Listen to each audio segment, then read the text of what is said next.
नमस्कार मित्रमैत्रिणींनो, आज आपण ऐकतोय सप्तपदी भाग 43।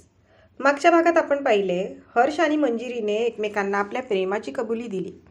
दोघेही एकदम आनंदात होते। हर्ष तर 7व्या आसमानावर होता, त्याची मनू व्यक्त जी झाली होती। आता बघूया पुढे। हर्ष, असं काय बघत आहात? मंजिरी आरशासमोर उभी राहून तयारी करत होती। बाजूला हर्ष हाताची घडी घालून उभा तिला एकटक निहाळत होता। का? मी बघणार, माझी बायको आहे, हर्ष गालात हसत म्हणाला। मी कधी नाही म्हटले तुमचीच बायको आहे, पण तरीही मला अनकम्फर्टेबल वाटतंय, मंजिरी कानातले घालत म्हणाली। तिने अस्मानी रंगाचा घागरा घातला होता, त्यावर लाल रंगाचे हेवी वर्क उठून दिसत होते। तो माझा प्रॉब्लेम नाही, हर्ष खांदे उडवत म्हणाला। अच्छा, असं आहे, मंजिरी नाक मुरडत म्हणाली। त्याच्या अशा बघण्याने तिच्या गालावरची लाली मात्र वाढत चालली होती। हो, असंच आहे, हर्ष अजूनही एकटक तिलाच बघत होता। औच, मंजिरी बांगडी घालताना विव्हळली। म्हणून काय झालं? थांब, मी घालून देतो, हर्ष लगेच तिच्याजवळ येत म्हणाला। एवढं काही नाही, आणि तुम्हाला जमणार आहे का बांगड्या घालून द्यायला? मंजिरी म्हणाली। का नाही जमणार? एवढं काय कठीण आहे त्यात? तो बांगड्या तिच्या हातात हळूवार घालत होता आणि त्याच्या स्पर्शाने तिच्या अंगावर रोमांच उभे राहत होते। म्हणू, फार सुंदर दिसत आहेस, हर्ष तिच्या कानात बघत डोळ्यात बघत म्हणाला। दिसायचं काय आहे, मी सुंदरच आहे, मंजिरी खाली बघत मस्करीच्या मूडमध्ये म्हणाली। छा, माझ्या प्रेमाचा रंग चढलाय म्हणून सुंदर दिसत आहेस, हर्ष नाटक करत म्हणाला। हर्ष, जा, मला नको बांगड्या घालून, मी घालते माझी म्हणे प्रेमाचा रंग। मंजिरी बडबड करत होती, तिने आपला हात त्याच्या हातातून सोडवून घेतला। बरं बाई, चुकलं माझं, तू सुंदरच आहेस, दे आता तरी हात इकडे, हर्ष तिला समजावत होता। ती रागात आणखीनच क्यूट दिसत होती। काही गरज नाही, मंजिरी नाक मुरडत म्हणाली, आणि तो तिला परत तसाच बघत बसला। गरज कशी नाही, उशीर होतोय आपल्याला, सगळे वाट बघत असतील तिकडे, हर्ष म्हणाला। तुम्ही आवरा तुमचं, माझी झाली आहे तयारी, मंजिरी। कसं आवरायचं, या चेहऱ्यावरून आधी नजर हटायला नको का? हर्ष म्हणाला। तो तुमचा प्रॉब्लेम आहे, माझा नाही, माझं आवरलं की जाते मी मम्मासोबत, मंजिरीने बोलता बोलता बांगड्या घातल्या। माझंच उत्तर मलाच का? तो डोळे बारीक करून म्हणाला। कशाला बघता, मी देखणी थोडीच आहे, ती लटक्या रागाने म्हणाली। काय गमनू, मी गंमत करत होतो ना, माझी बायको लाखात देखणी आहे, या हर्ष इनामदारला वेड लाभलंय तिने, हर्ष तिच्या गालावर ओठ टेकवत म्हणाला। हर्ष, काय करताय? ती त्याच्या ओठांचा मुलायम स्पर्शाने परत गांगरली। कॉम्प्लिमेंट देतोय, बघ आता कसा चेहऱ्यावर गुलाबी रंग चढला, ओठांवर विचार होता पण लिपस्टिक खराब व्हायची, असू दे, आवरतो स्वतःला, हर्ष मिश्किलपणे म्हणाला। मंजिरी लाजून लाल झाली होती। मी खाली जाते, तुम्ही आवरा लवकर, मंजिरी म्हणाली। अगं थांब ना, खाली जायची काय गरज आहे, हर्षने तिचा हात धरत म्हटले। अहो कामं आहेत, सोडा ना, आता एवढं आवरल्यावर काम करणार आहेस का तू? सोबत न्यायचं सामान बघायचं आहे, मम्माचं आवरलं काय नाही तेही बघायचं आहे, मंजिरी म्हणाली। असं होय, म्हणू एकदा कर ना विचार, हर्ष एक डोळा बारीक करत म्हणाला। कशाचा? हर्ष म्हणाला। लग्न करूया पुन्हा एकदा, तो तिच्या डोळ्यात बघत म्हणाला। काहीतरीच असतं हर्ष तुमचं, आता राहुल आणि मीनाक्षीच्या लग्नात जायचंय, आवरा, मंजिरी गालात हसत म्हणाली आणि रूमच्या बाहेर पडली। हो, आज मीनाक्षी आणि राहुलच्या लग्नातील संगीताचा प्रोग्राम होता, अगदी घरच्या घरी, तिच्या आईवडिलांना आवडत नव्हतं, पण हर्षने म्हटल्यावर ऐकावेच लागले ना। लग्नही अगदी कमीच माणसात होतं, तेही मंजिरीच्या आईच्या घरून। मंजिरी खाली आली, सामान बरोबर घेतलं की नाही ते सर्व ती बघत होती। अरुंधतीसुद्धा तिला मदत करत होत्या। दोघी जणींनी सर्व आवराआवर केली आणि आता त्या हर्षची खाली येण्याची वाट बघत होत्या। एवढं काय करतोय ग हा, किती वेळ लागतोय, अरुंधती म्हणाल्या। मी खाली आल्यावर आवरायला लागले मम्मा, येतील एवढ्यात, मंजिरी म्हणाली। उशीर झाला की मग स्वतःच चिडचिड करेल। जावई भाव खाणार ना जरा, मंजिरी म्हणाली। काही भावबीव नाही खात, आता तू एवढी नटलीस म्हटल्यावर मला जरा तरी ठीक दिसावं लागेल ना, हर्ष पायऱ्या उतरत म्हणाला। त्याने लाल रंगाची शेरवानी घातली होती, जबरदस्त हँडसम दिसत होता तो। मंजिरी त्याच्याकडे बघतच राहिली। चल, आता उशीर नाही होत का, हर्ष मंजिरीच्या डोळ्यासमोर हात हलवत म्हणाला। मंजिरीच्या लक्षात आले तसे तिने लाजून मान खाली घातली। दोघं एकमेकांसोबत फार सुंदर दिसत होते। आवरलं का सगळं, काढायची गाडी, हर्ष म्हणाला। आम्ही कधीपासून तयार आहोत, अरुंधती म्हणाल्या। तिघेही मंजिरीच्या माहेरी निघाले होते। मंजिरी हर्षच्या बाजूच्या सीटवर बसली आणि अरुंधती मागच्या सीटवर बसल्या होत्या. अर्थातच हर्षने गाडीत गाणी लावली होती. हर्षची नजर तर मंजिरीवरून हटतच नव्हती. तो सारखा तिच्याचकडे बघत होता आणि गाणंही गुणगुणत होता. तासाभरात ते लग्न मंडपात पोहोचले. घरचे सगळे यांचीच वाट बघत होते. मीनाक्षी तयार होऊन बसली होती. मेहंदी कलरची घागरा चोली घातली होती तिने. फार सुंदर दिसत होती. राहुल आणि तिची जोडी मस्तच दिसत होती. तरी हर्ष आणि मंजिरी जास्त भाव खाऊन जात होते. मंजिरीने मीनाक्षीला स्टेजवर आणले. हर्ष राहुलला घेऊन आला. दोघांना खुर्च्यावर बसविले आणि संगीताचा प्रोग्राम सुरू झाला. सोहमचा डान्स पाहिला होता. वैभवने पण छान परफॉर्मन्स दिला. राहुलच्या मित्रांनी डान्स केले आणि शेवटी हर्ष स्टेजवर आला. आते जाते हंसते गाते सोचा था मैंने मन में कई बार. हर्ष स्टेजच्या खाली उतरला आणि मंजिरीचा हात धरून त्याने तिला स्टेजवर नेले.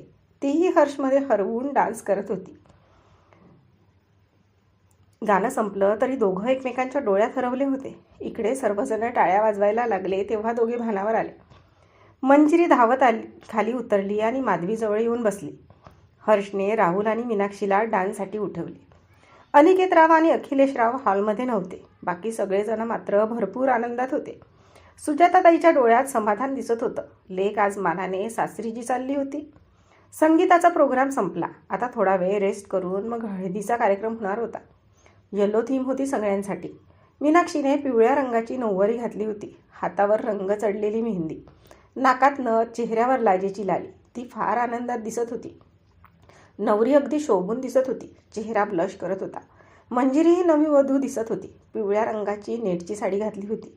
तिच्याही हातावर हर्षच्या प्रेमाचा रंग काठोकाठ उतरला होता आणि चेहऱ्यावर त्याच्या प्रेमाची लाली. अगदी नजर लागावी एवढी सुंदर दिसत होती ती. दोघी स्टेजवर आल्या. हर्ष भान हरपून मंजिरीकडे बघत होता. नजरानजर झाली की मंजिरी गोरीमोरी होऊन नजर चोरत होती. तिलाही बघायचा मोह व्हायचा हर्षला, पण तो संधीच देत नव्हता. सारखाच तिला बघत होता. हर्षने लेमन कलरचा कुर्ता घातलेला गोऱ्या रंगावर अगदी उठून दिसत होता. हळदीचा कार्यक्रम सुरू झाला. मधात एक पडदा लावून दोन बाजूला दोघांची हळद सुरू होती. एक एक करून सगळेजण नवरी नवरदेवाला हळद लावत होते. हर्षचं लक्ष मात्र मंजिरी कधी हाताला लागते याकडे होतं. सुजाताने तिला काहीतरी आणायला रूममध्ये पाठवलं. हर्ष पण तिच्या मागे निघाला आणि रूमच्या बाहेर थोडा वेळ थांबला. ती बाहेर आली तसं त्याने मंजिरीला जवळ ओढले. त्याच्या हातात हळद होती. त्याने मंजिरीला मागून मिठी मारली आणि तिच्या गालाला रंग लावू लागला. हर्ष, काय करताय तुम्ही? काकूला हे नेऊन द्यायचं आहे ना, मंजिरी म्हणाली. काय म्हणजे हळद लावतोय? माझ्या नावाची हळद कुठे लागली तुला? हर्ष तिचा चेहरा स्वतःकडे फिरवत म्हणाला. हळद पिवळी आहे. तुझा चेहरा लाल का काय झाला आहे? हर्ष तिचा चेहरा निरखत म्हणाला. सोडा आता, उशीर होतोय, मंजिरी लाजत बोलली. मला कोण लावणार हळद? हर्ष तिरपा कटाक्ष टाकत म्हणाला. नाही, माझ्या हातात हे सामान आहे. हात खराब होतील हळदीला हात लावला तर, मंजिरी म्हणाली. चिटिंग नको करू म्हणू. स्वतः तयार आहे मी हळद लावून घ्यायला आणि तू नाही म्हणतेस? हर्ष लटक्या रागाने म्हणाला. तिने हातातल्या वस्तू दाखवून खांदे उडवले. असं, एक मिनिट थांब. त्याने आपल्या हातातील हळद परत तिच्या गालावर लावली आणि आपला गाल अलगद तिच्या जवळ आणला. तिच्या गालावर टेकवला. तिच्या गालाची हळद आपल्या गालाला लावून घेतली. हे काय आहे हर्ष? बघेल कोणीतरी, बाजूला व्हा, मंजिरी वैतागत म्हणाली. उष्टी हळद लावतोय तुला, हर्ष डोळा मारत म्हणाला. किती वेळ आहे मंजू? आण ना गं लवकर. सुजाता तिला आवाज देत होत्या. हो काकू, आलेच. मंजिरी डोळ्यांनी खुन्नस देत हर्षकडे बघत होती. अशी का बघतेस मारक्या म्हशीसारखी? हर्ष तिच्याकडे बघत म्हणाला. ती घाईघाईने जायला निघाली. हे काय, तू हळद खेळत बसली होतीस वाटतं, तरीच एवढा वेळ लागलास, सुजाता म्हणाला. नाही काकू, ते आपलं, मंजिरीचा अडखळत बोलायचा प्रयत्न आणि तिचे लाल झालेले गाल. उफ्फ. बरं बरं, कळलं, असू दे, सुजाता तिच्या गालावर चापटी मारत हसत म्हणाल्या. दुरून हर्ष सगळी मजा बघत होता. मंजिरी मीनाक्षीच्या जवळ जाऊन बसली. काय ग मंजू, चेहरा फारच ब्लश करतोय. होळी खेळून आलीच वाटतं हळदीची, मीनाक्षी तिला चिडवत म्हणाली. ताई तू पण नको ना, मंजिरी लाजत बोलली. मी काय केलं बाई आता? मीनाक्षी गालात हसत आणि आड राहुलला बघायचा प्रयत्न करत म्हणाली. दी राहुल, जिजूला बघायचं आहे ना तुला? मंजिरी म्हणाली. हो ना, पण दिसतच नाही आहे. मीनाक्षी नाराजीने म्हणाली. सब्र करो, सब्र का फल मीठा होता है, मंजिरी तिला चिडवत म्हणाली. तू खाल्लंस का? मीनाक्षी तिच्याकडे बघत म्हणाली. नाही ना अजून तरी. मंजिरीच्या वाक्यावर दोघी हसायला लागल्या. राहुलचंही लक्ष मीनाक्षीकडे होतं. त्या दोघी हसायला लागल्या तसा तो बघत होता. कहीं पे निगाहे कहीं पे निशाणा, हर्ष राहुलच्या जवळ येऊन म्हणाला. नाही रे, निगाही आणि निशाणा एकाच ठिकाणी आहे, राहुल गालात हसत म्हणाला. हो, दर्शन घेतले की नाही? हर्ष म्हणाला. नाही ना, पर्दा है पर्दा, क्या करे, राहुल म्हणाला. 1 मिनिट थांब. हर्षने गाणे सुरू केले आणि राहुलला उठवून त्यांच्या भोवती डान्स सुरू केला. मंजिरीलाही मीनाक्षीला घेऊन येण्यास सांगितले. तिने मीनाक्षीला आणले आणि राहुलजवळ उभे केले. निशब गाणे सुरू होते. सगळेजण दोघांभोवती रिंगण करून नाचत होते. दुसऱ्या दिवशी लग्नाची लगबग सुरू होती. सर्वांची आपली धावपळ चाललेली. हर्ष सगळं जातीने लक्ष घालून तयारी बघत होता. मंजिरी नवरीला सजवण्यात गुंग होती.